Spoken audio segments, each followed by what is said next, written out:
Hey, what's up, everybody? Welcome back to another chapter of the cursed ghost town of Kinke Horde. This chapter is going to be called Cleaning Day. I hope you guys enjoy it. If you do, hit that thumbs up button, hit subscribe, and turn the notifications on so you never miss a future upload.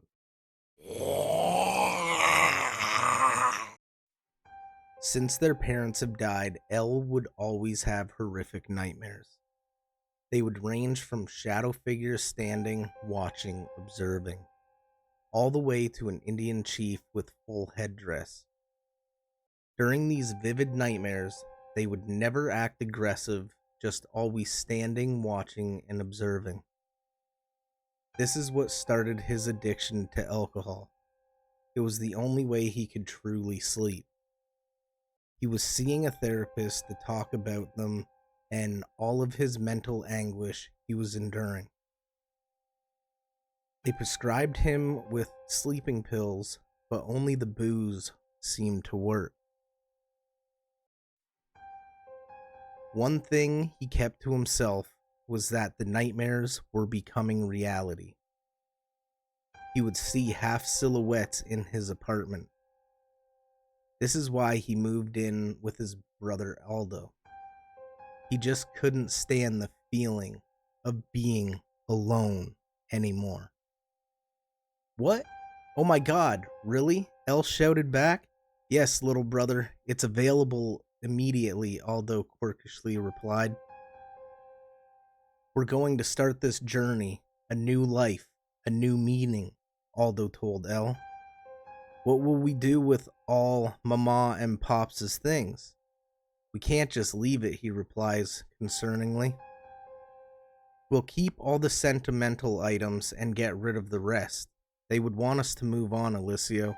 It has been over 2 years now, Aldo assured.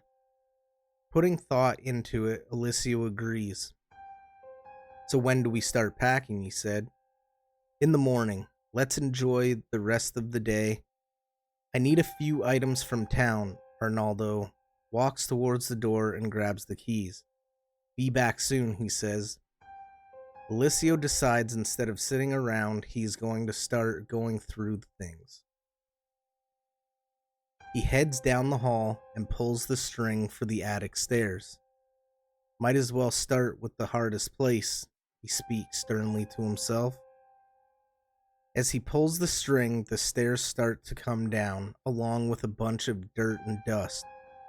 God, no one's been up here since they passed away, he thought. With the stairs fully extended, he steps on the first stair. The sound travels through the entire home. Looking up, he starts to ascend. He reaches the top and pulls himself up. Standing slightly hunched, he sees a beam of light coming through the small single round window. Dust and cobwebs filled the space. Miscellaneously strewn boxes and old furniture litter the attic.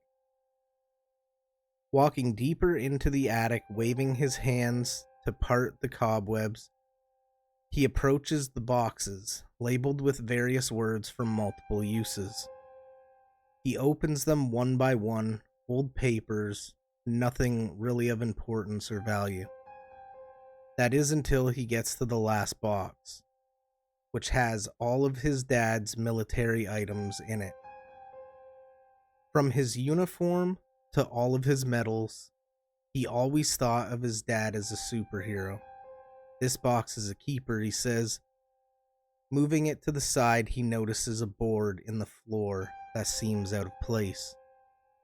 Looking around to find something to pry it up, he sees a combat knife in the box of his father's belongings. He grabs it out and gently starts prying the board up. One side. Two sides.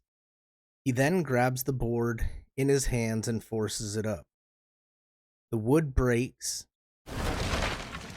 and as he's peering inside the opening, he sees a box with odd-looking symbols.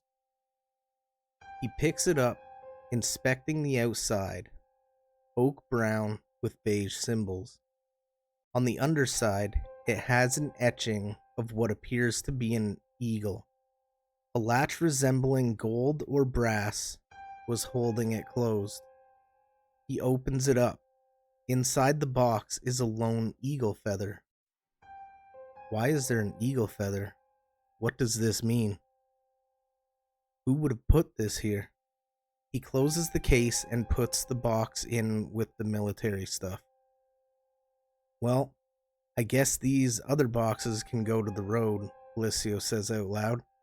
Carrying them 2 by 2, he takes them out until only the box with his father's belongings remains. Looking around the half-empty room, he remembers times coming up there with Arnaldo when they were younger and would tell ghost stories. None of which were true, just made up by them trying to scare each other. Elisio starts to grab the chairs and old end tables and takes them to the side of the road also. Entering back into the house, he has an eerie feeling. His hair stands on end. That was weird, he thinks.